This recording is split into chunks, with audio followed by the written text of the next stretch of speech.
Assalamualaikum warahmatullahi wabarakatuh.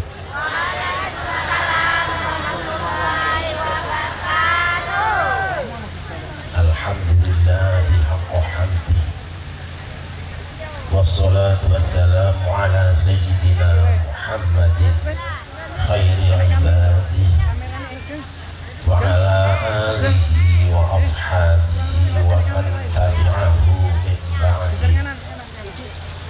Rabbi shrah li sadri wa yassir li amri wahlul 'uqdatam min lisani yafqahu qawli. Subhanaka la ilma lana illa ma 'allamtana innaka antal alimul hakim. Amma ba'du,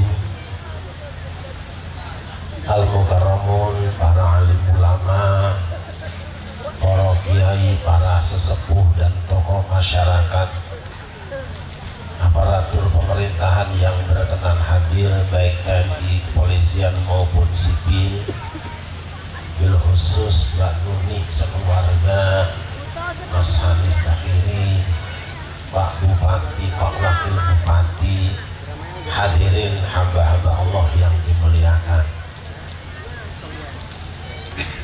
Alhamdulillah, dengan izin Allah untuk kesekian kalinya saya dapat silaturahim di hadapan Bapak Ibu semua. Kali ini dalam rangka haul Mbah Kiai Maksum dan Mbah Kiai Abdul Halim. Mudah-mudahan hadir kita semua dicatat sebagai ibadah di hadapan Allah Subhanahu wa Ta'ala dan memberikan kebahagiaan tersendiri untuk beliau Mbah Kiai Maksum dan Mbah Kiai Abdul Halim. Allahumma alaihi dunya al-Fatihah.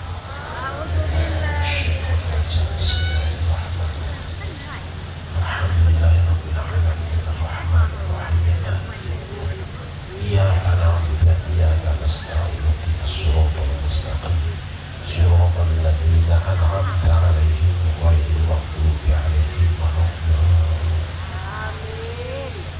Saya akan membalas pantun yang tadi dibaca. Siap dengerin? Siap.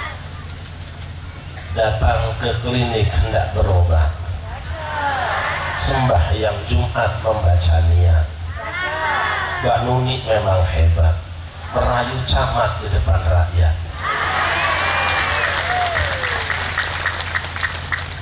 Naik haji mengitari Ka'bah, di sekitarnya banyak merpati. Jika setelah dinasehati camat dan bupati tidak berubah, mudah-mudahan dua-duanya dapat asal. Salawat Nabi Muhammad.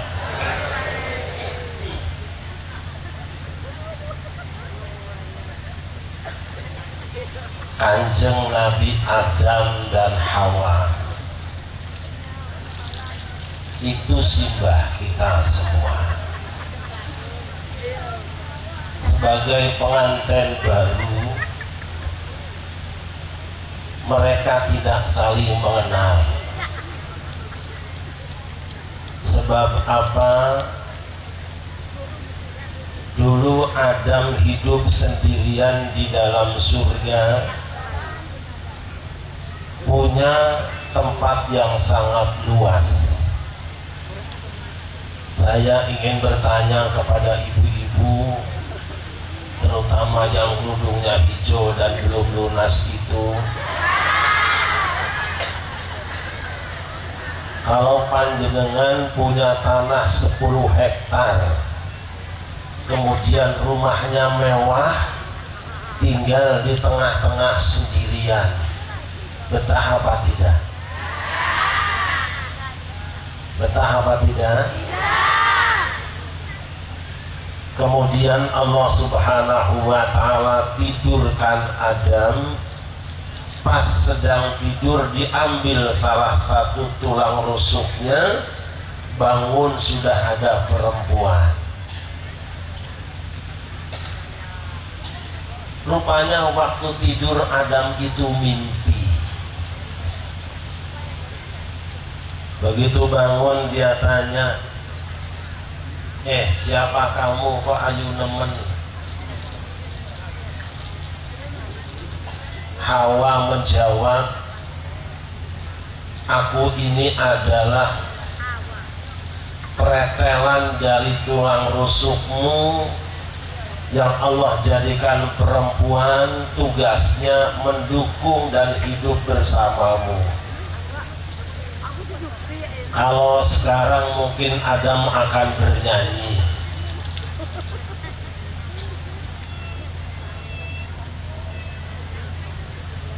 tak pernah kuhayalkan berjumpa denganmu, sekarang kurasakan hangatnya cintamu. Enak apa enak? Hawa menjawab, tak pernah kuimpikan. Alah wong besok. Sallallahu Muhammad. Ketika Adam baru diciptakan, itu Allah perintahkan,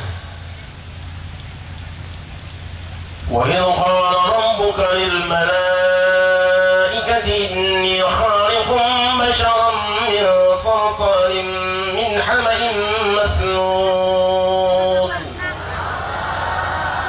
fa idza sawaituhu wa nafakhtu fihi min ruhi faq'u lahu sajidin.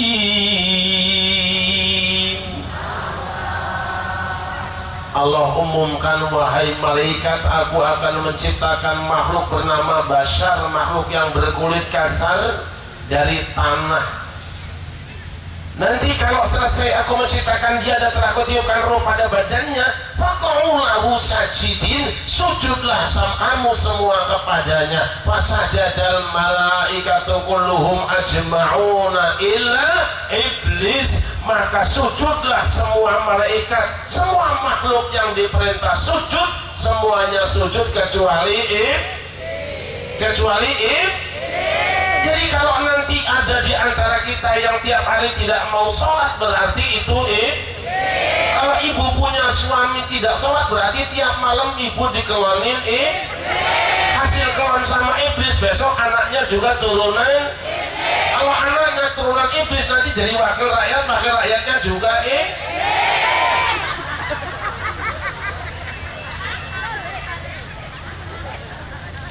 Diinterpelasi oleh Allah, ditanya, kenapa kamu tidak mau sujud kepada Adam padahal aku yang perintahkan, wahai iblis? Apa jawaban iblis? Ana khairun minhu khalaqtani min nari wa khalaqtahu min tin. Karena aku lebih baik daripada Adam, aku engkau ciptakan dari api, sedangkan Adam kau buat dari tanah. Jadi iblis pamer di sini, merasa turunannya lebih hebat, tidak mau bergaul dengan rakyat. Banyak orang yang merasa turunan nasabnya mulia, dia susun silsilah sampai ke atasnya, buat gelar yang hebat-hebat, tapi tidak mau dekat dengan rakyat. Kalau duduk pingin pakai kasur, kalau berjalan pingin karpet, dijemput pingin dipikul. Ini kelakuan Makanya untung punya wakil rakyat, bisa bergaul dengan rakyat. Ini yang penting. Sebab apa? Wakil rakyat harusnya merayat. Sallallahu alaihi Muhammad. Lalu Allah berfirman, fakhruj minha fa innaka rajim. Keluarlah kamu dari dalam surga, karena sesungguhnya kamu adalah makhluk yang sangat terkutuk. Keluar iblis dari negaranya, kabur ke luar negeri selama bertahun-tahun lamanya. Kenapa? Bikin kacau di dalam negeri. Makanya ada konsep NKRI harga yang tidak mau Pancasila, yang tidak mau Bhinneka Tunggal Ika, yang tidak mau Undang-Undang Dasar 45 dan tidak mau NKRI, silahkan keluar dari NKRI. Setuju? Jelas apa jelas? Jelas apa jelas? Itu aja kok. Daripada repot mendingan ngopi, cuman kopinya nggak ada.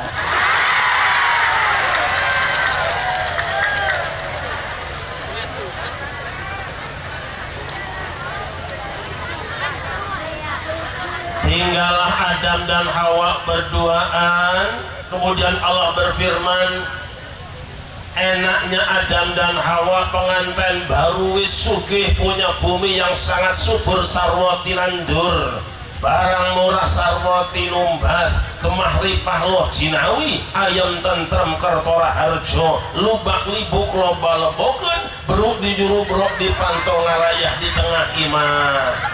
Ngerti enggak? Ada orang Sunda.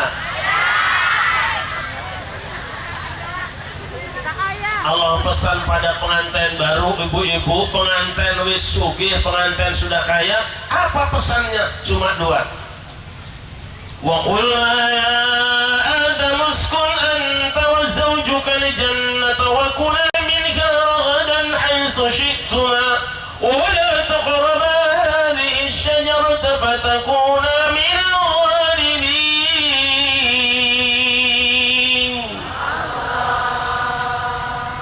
Hai Adam, tinggallah kamu di dalam surga bersama istrimu. Silakan kamu nikmati, kamu makan apa yang kamu suka dan doyan dari rezeki yang berlimpah yang aku sediakan di dalamnya. Tapi satu pohon jangan kamu mendekatinya, apalagi memetik buahnya, apalagi mengkonsumsinya. Sebab kalau kamu memetiknya, maka kamu akan termasuk di antara orang yang dolim. Sudah masuk di satu kantor besar, sudah masuk di satu jabatan, sudah dapat satu kepangkatan. Pesan Allah yang pertama, jangan suka makan yang bukan menjadi hakmu. Walaupun pohon itu ada di kebunmu, atau dia berada di kantormu, berada di mejamu, atau cair dengan tanda tanganmu, jangan kamu memakannya, sebab itu korupsi namanya.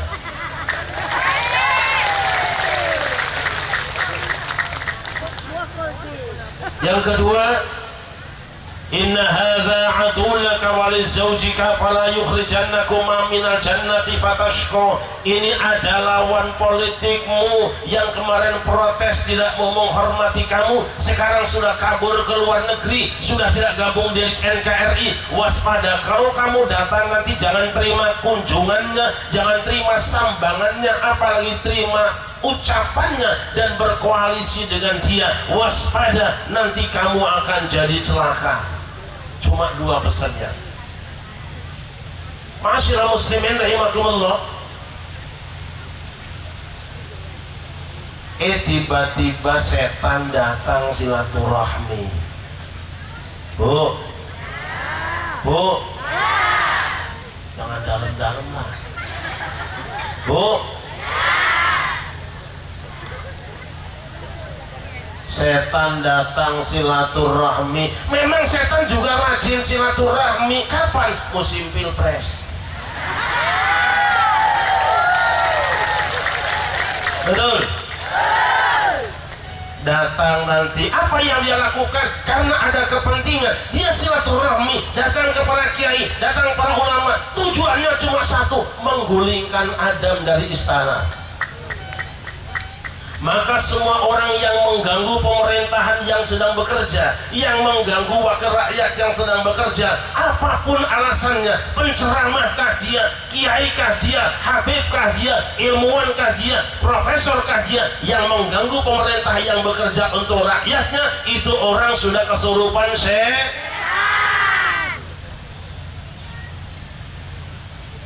Dan apa kamu dapat ayat ya? Betul. Ayatnya wala taqrabu hadhihi syajarata, ayat betul. Kok setan bisa hafal ayat dari mana? Ngaji juga dari mana? Dari YouTube. Memang belajar agama juga cuma dari YouTube, nggak mau qiraatul kutub. Setan juga belajar agama dari postingan, bukan dari ajengan. Yang dibacanya WhatsApp, bukan mushaf.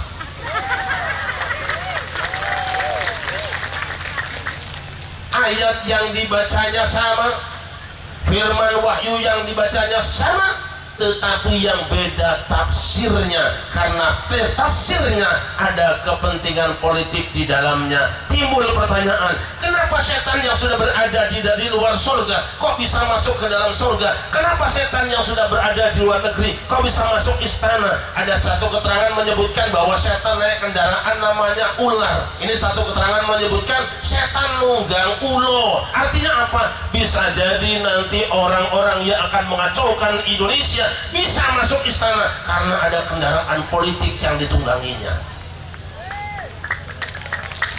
Sallu ala Muhammad.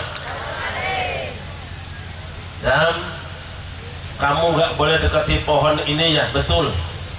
Ayatnya ini ya, betul. Ayatnya sama. Rupanya setan juga hafal Quran, bahkan mungkin bikin pesantren tahfidzul Quran.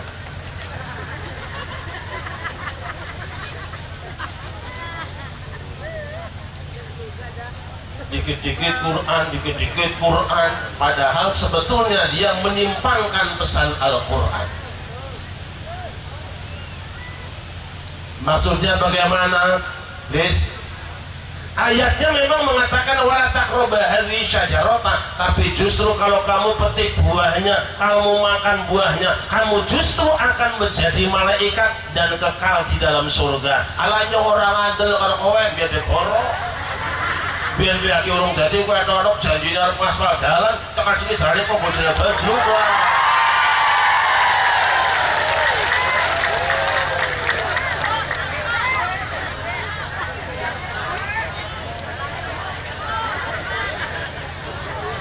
Akhirnya setan sumpah. Wa khasamahuma inni lakuma laminan nasihin. Setan bersumpah pada Adam dan Hawa, aku sumpah wahai Adam, aku sumpah wahai Hawa, apa yang aku sampaikan di hadapan kamu semata-mata cuma saran dan nasihat untuk kebahagiaan kamu. Kok setan bisa sumpah? Memang setan kalau sudah meyakinkan kampanyenya pasti pakai sumpah.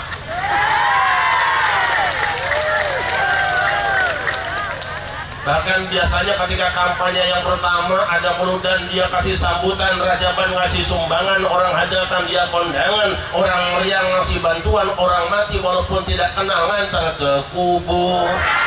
Begitu jadi wakil rakyat sudah dipilih rame-rame jadi pejabat, boro-boro mengasih sambutan dan sumbangan, diundang meludan hauran gitu, nongol-nongol nggak muncul-muncul. Makanya wakil rakyat, tokoh masyarakat yang datang siang ini mudah-mudahan panjang umurnya. Mereka yang datang cuma musim kampanye kita doakan pada cepat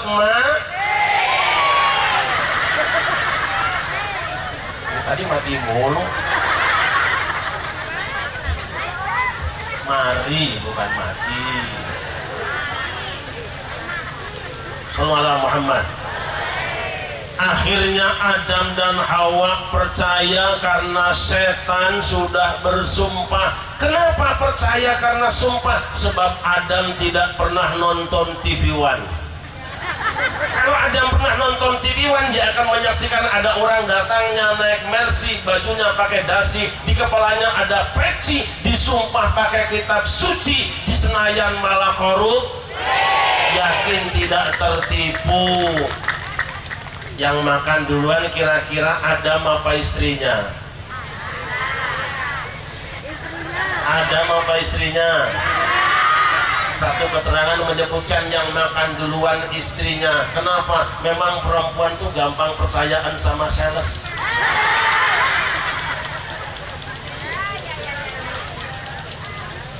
Sallallahu alaihi Muhammad. Sallallahu alaihi Nabi Muhammad.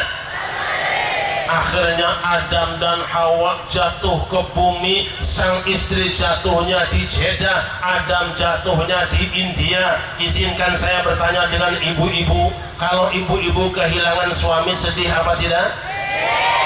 Saya tanya kaum bapak, panjenengan kehilangan istri sedih apa tidak? Istrinya bilang, bagaimana engkau akan pernah merasa kehilangan sedangkan aku masih ada, engkau sudah siap pemain cadangan.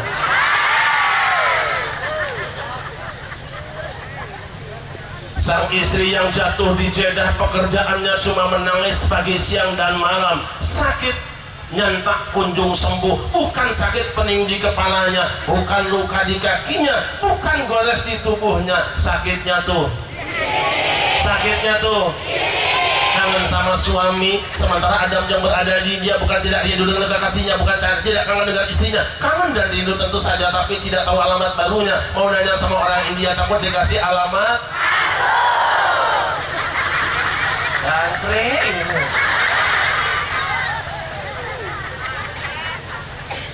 Sama Muhammad. Adam kehilangan bunga pujaannya. Mau selamatan? Mau selamatan? Salawat bahasa Indonesia boleh?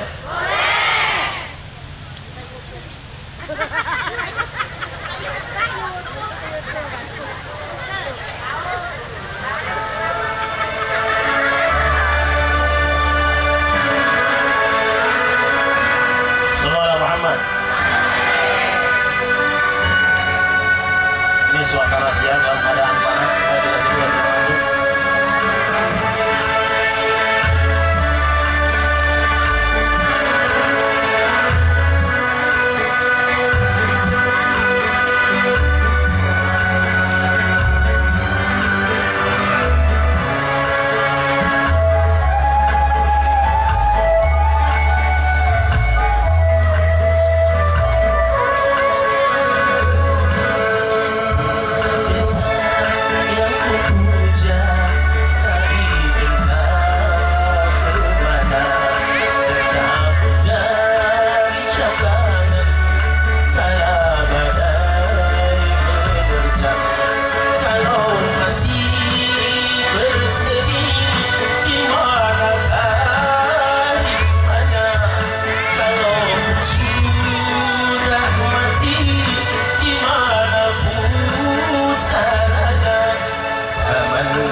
Enak apa enak? Bingung. Adam bersenandung. Dedeteng nu prihati Rukmantarakeun kabendong sedih mana nakalangkung teu eureun nangis angkat sakaparan-paran kawas anu keur gundang. Ngerti enggak? Begitu malam datang apa yang dia ucapkan? Lihat bintang di langit. Ieu ning tawang no lintang.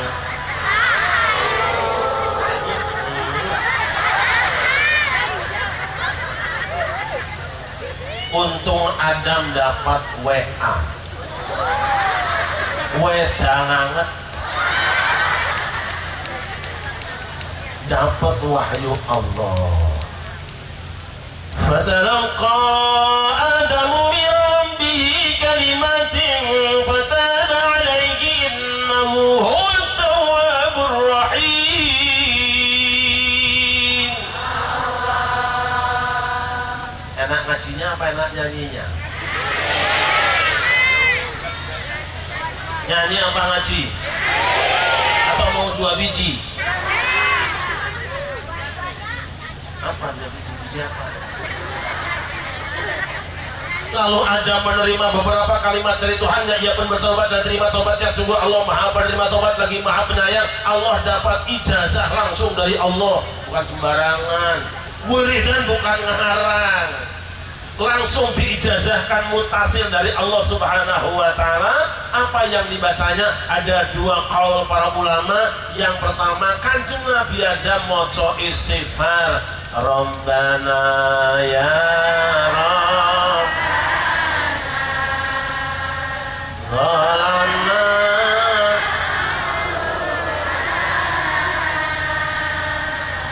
wa ilam wa tarhamna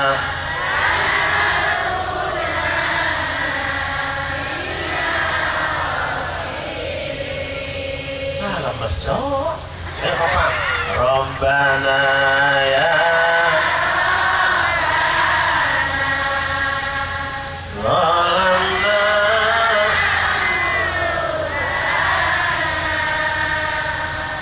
wa ilam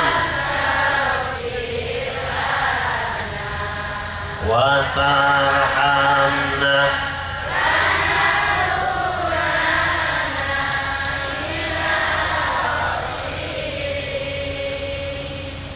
Tapi satu kaul mengatakan bahwa saat itu simbah kula panjenengan sedaya Kanjeng Nabi Adam lan garwanipun menika tawasul dengan baginda Nabi besar Muhammad.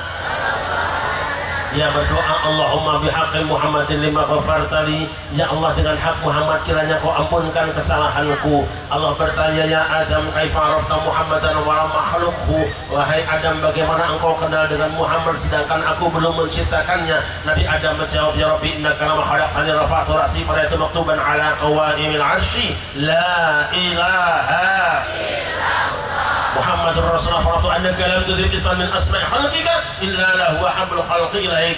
Ya Allah, ketika engkau telah selesai menciptakan aku angkat kepalaku dan ku pandang di tiang-tiang pancang aras. Ku saksikan ada satu nama Muhammad bergandengan dengan namamu. Aku yakin ya Allah, kau tidak akan membiarkan ada satu nama bergandengan dengan namamu kecuali pasti nama itu nama makhluk yang paling kau cintai. Qala ya Adam, innahu lahul khalqi ilayya wa innahu la akhrul anbiya'i min dzurriyyatika falaula huma khalaqtuka. Kau benar wahai Adam, Muhammad adalah makhluk yang paling aku cintai. Dia nabi terakhir di antara anak cucumu. Ya kalau bukan karena dia aku tidak akan menciptakan kamu. Saudara Muhammad.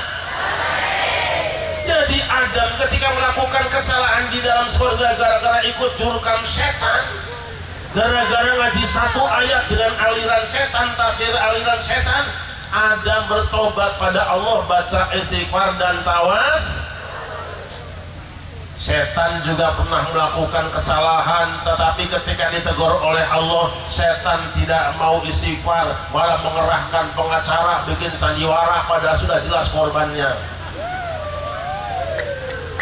Makanya Sarif Rahmat ditanya bagaimana kasus itu, insya Allah tidak usah 1 hari. Saya jawab 1 menit ketemu pelakunya. Dari mana? Dari Al-Quran. Tapi aku nggak ngomong orang dijaluk. Setan tidak mau istighfar, tidak mau tawasul. Kenapa? Karena memang setan anti istighfar, anti. Makanya kalau ada orang yang membid'ahkan tawasul, itu ustadz aliran. Kalau ada yang mengharamkan tawasul, orang sudah kesurupan. Jelas apa jelas? Jelas apa jelas? Kanjeng Nabi Adam bertawasul anak cucunya, sampai hari ini masih bertawasul. Kapan tawasulnya? Ibu-ibu kadang-kadang tidak menyadari. Tiap hari di pengajian tawasul dengan Rasulullah, sehingga ketika ibu pulang dari pengajian bersih dosa-dosanya, dikabul hajatnya, disoleh-solehakan anak turunannya. Kapan bacanya? Ya Rabbi bil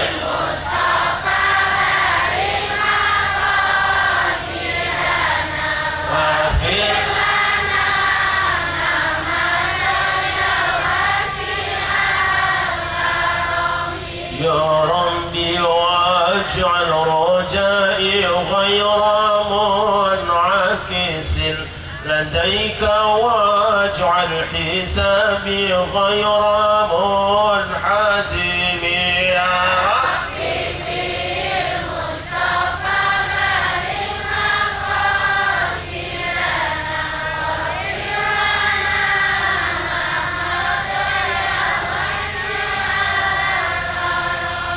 والطف بعبدك في الدارين إن له صبرا متى تدعوه الأهوال ينهزم يا ربي بالمصطفى بلغنا قاصدنا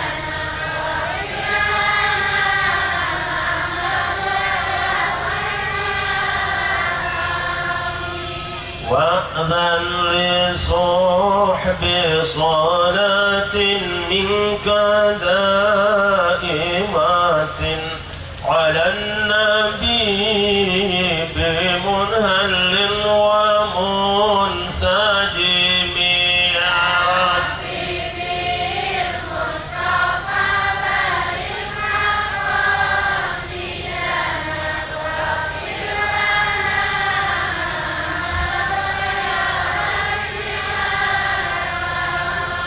والآل والصحب ثم تابعين فهم أهل التقى والنقى والحلم والكرم يا ربي بالمصطفى بلغنا قاصدنا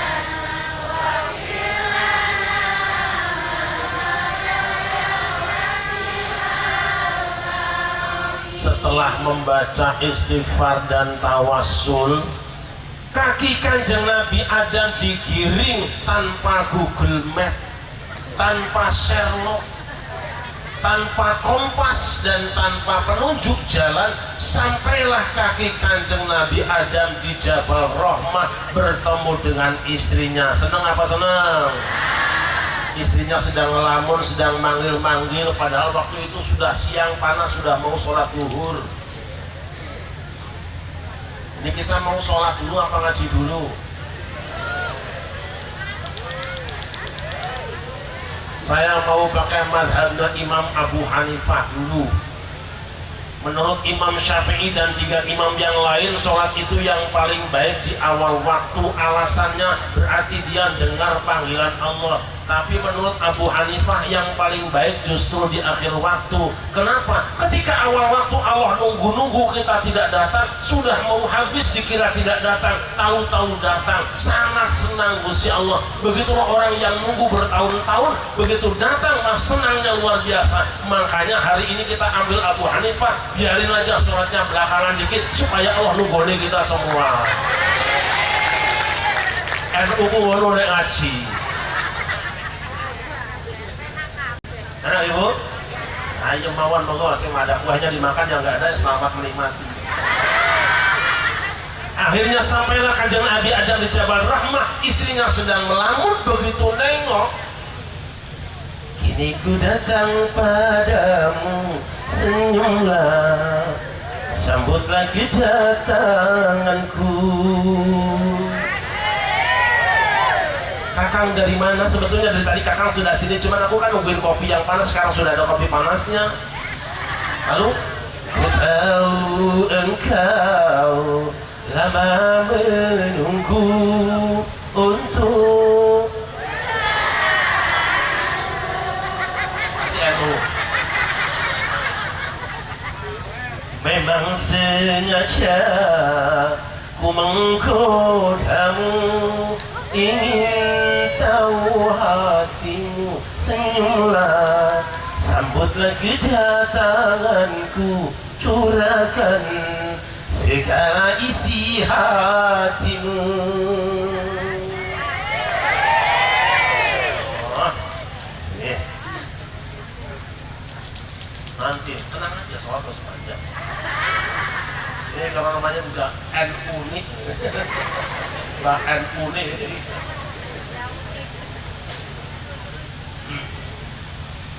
Rukun kembali rumah tangganya, stabil kembali ekonominya, bahagia lagi hidupnya, karena baca istik, karena tawas, karena istik.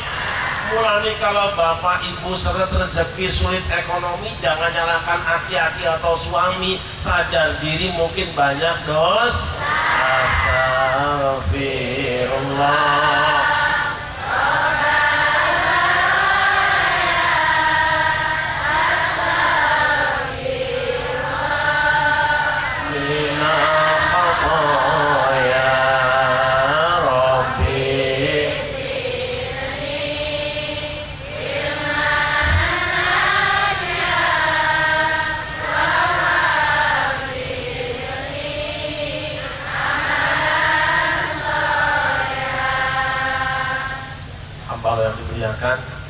Apa yang kita petik dari peristiwa ini?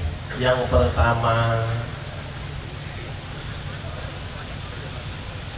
kebahagiaan rumah tangga, baik dalam rumah tangga keluarga, dengan tetangga, sesama warga dan kolega, sampai negara, tidak semata-mata digantungkan kepada harta benda. Setuju?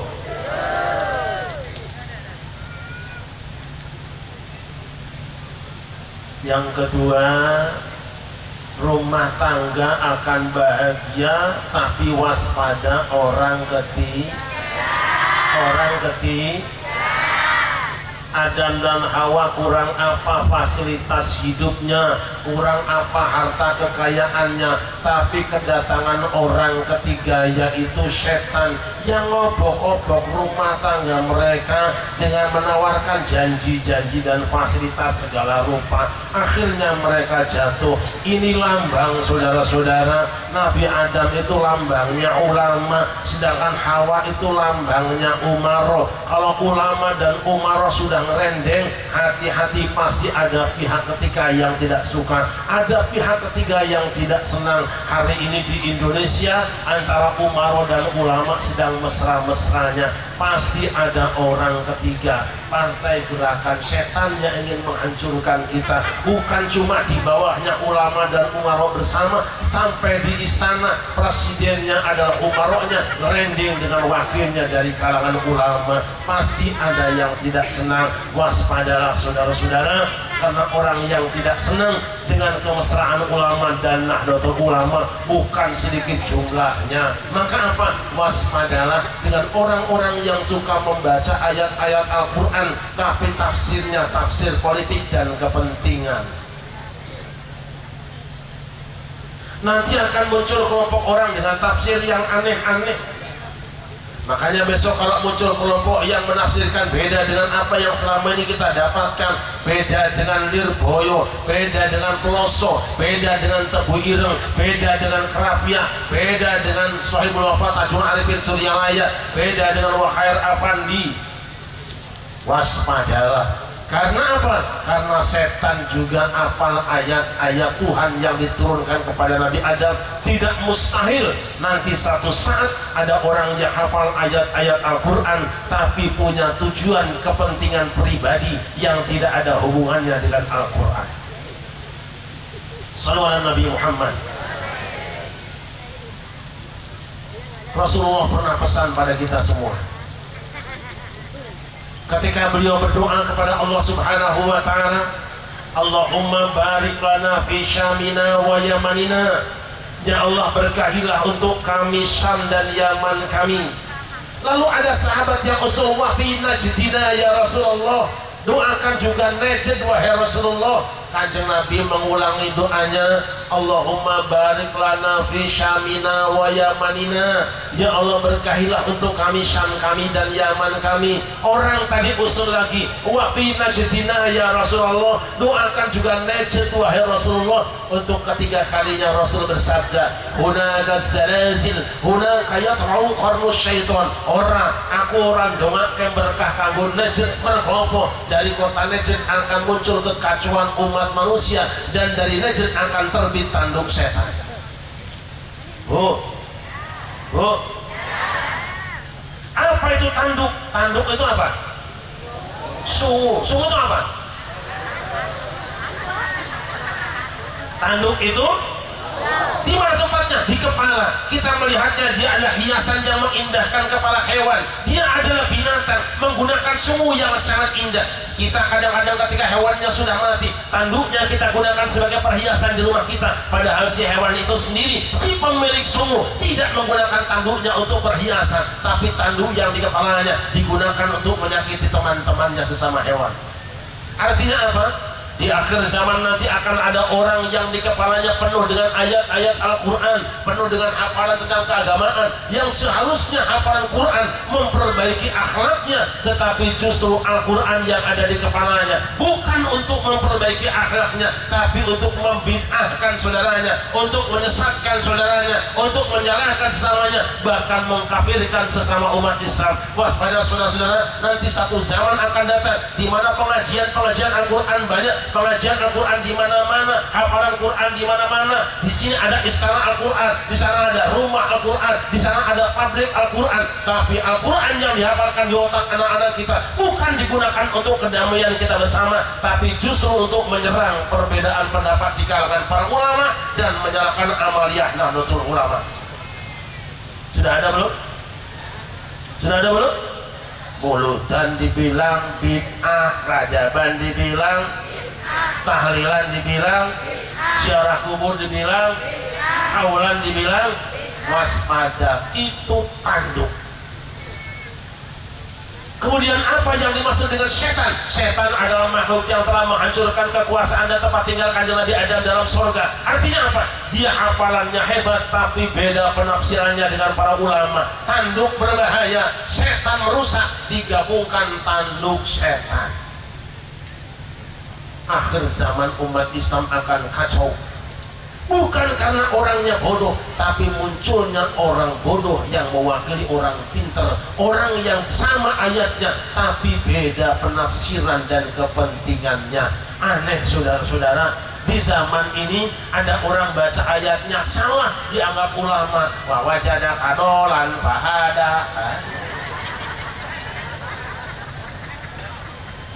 Yang kayak gini yang dianggap pokok.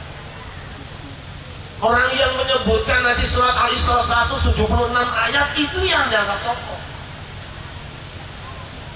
Hamba Allah yang dimuliakan, untunglah di Indonesia masih ada Nahdlatul Ulama. Makanya saya mengatakan Hari Tanu itu hebat. Kita doakan masuk Islam, amin.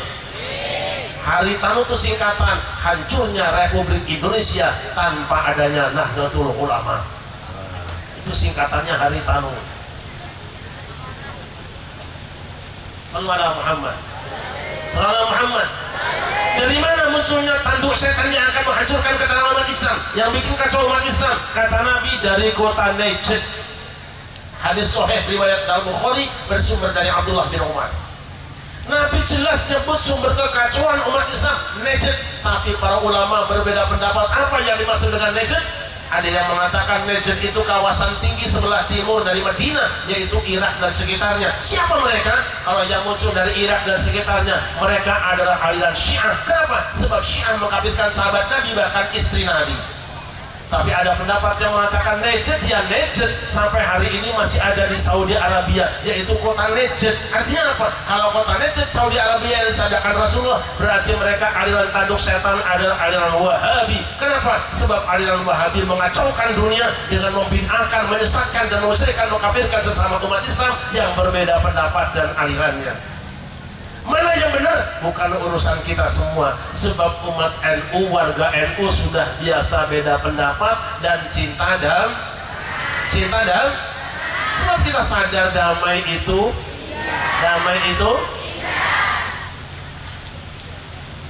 dua yang penting, saudara-saudara. Yang pertama, yang disebut oleh Nabi itu Najd, tafsirnya ada yang Najd Saudi Arabia, ada yang kawasan Irak dan sekitarnya. Yang jelas Lampung Timur tidak tersebut, berarti insya Allah Lampung Timur berada di zona aman. Dan yang kedua, Rasul hanya menyebutkan karakternya. Mereka suka menyakiti sesama umat Islam, suka mengkafirkan sesama umat Islam, membid'ahkan sesama umat Islam. Alhamdulillah NU tidak termasuk di dalamnya. Sebab apa? NU sudah punya statement, ake kang apa seneng ngafirke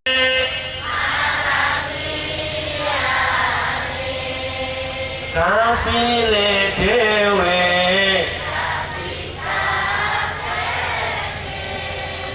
yen isih kotor, yen isih kotor, ya Rasulullah.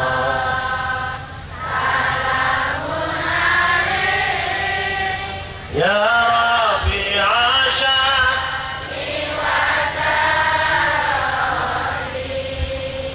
Atfat Yajid Ya Uhailal Judi wal Karami Ya Uhailal Judi. Allah, lihat Mesir, gudangnya ilmu dan ulama. Hampir setiap saat ada saling menista dengan sesama. Orang sedang sholat Jumat diberondong tembakan. Yang ditembak umat Islam, yang nembaknya takbir ngaku Islam.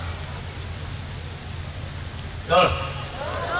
Lihat Suriah, gudangnya umat Islam, banyak penerbitan kitab yang besar-besar. Tiap hari terjadi pertengkaran sesama umat Islam, yang membunuh orang Islam, yang dibunuh juga orang Islam. Lihat Yaman, gudangnya para sahadat, para habaib di tempat itu, tiap hari saling menista satu dengan yang lain. Yang menista ngakunya Islam, yang dinista ngakunya juga umat Islam. Tapi Indonesia, Masya Allah, sampai hari ini bukan cuma beda madhabnya, bukan cuma beda suku dan alirannya, beda agama di Indonesia tetap damai dan aman. Karena apa? Kita punya ilmunya, kita punya jimatnya, kita punya ramuannya. Apa yang menyebabkan di Yaman? Apa yang menyebabkan di Irak? Apa yang menyebabkan di Suriah? Apa yang menyebabkan di Mesir mereka bertengkar? Karena para pembawa misi agama bicaranya kasar dan kotor. Berangkat dari mana? Itu mulutnya sariawan panas dalam. Akidah yang diajarkan akidah kebencian, ngaku benar sendiri, sama seperti ucapan setan ana khairun minhu. Yang punya obat menyembuhkan panas dalam hanya di Indonesia, larutan penyegar cap kaki.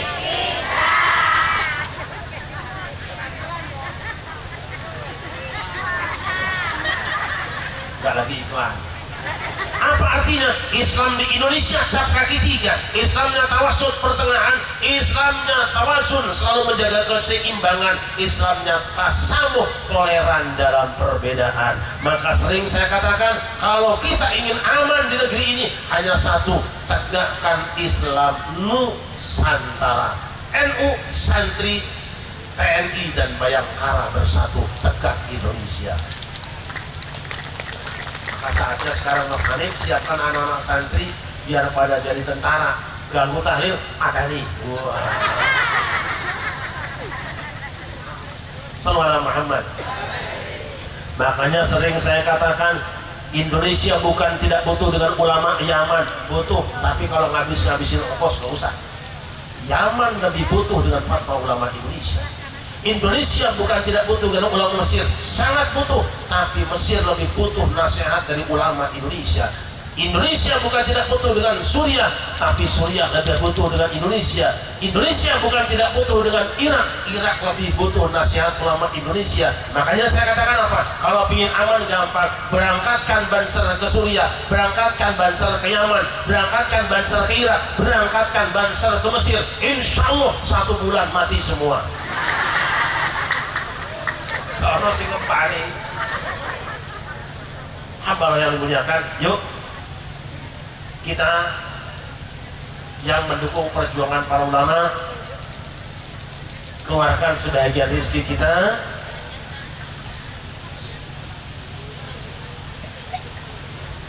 Tadi saya lihat di situ dengan Pak Bupati ada katanya itu gedung MWCNU, aku nggak mau masuk. Mosok MWCNU cuma bata doang, tumpukan koyok candi yang mau ambruk itu. Pas melihat warga NU segini banyak, kebangetan. Kalau satu orang nyumbang 10 juta selesai. Kodara gue ini. Yuk, ibu-ibu keluarkan rezekinya, dengan berkah para kiai kita, para ulama kita. Perjuangan kita semua kita selesaikan gedung MWCNU di sini. Setuju? Itu lu sewu mana Pak ketuanya tadi? Kira-kira pinten juta lagi? Perlu jelas. Kira-kira berapa ratus juta lagi butuhnya? Tapi bukan berikut potong tumpengnya ya. Kira-kira masih butuh berapa juta? 200 juta. Oke. Wes gini dulu. Kita berani duduk di panggung harus belajar contoh.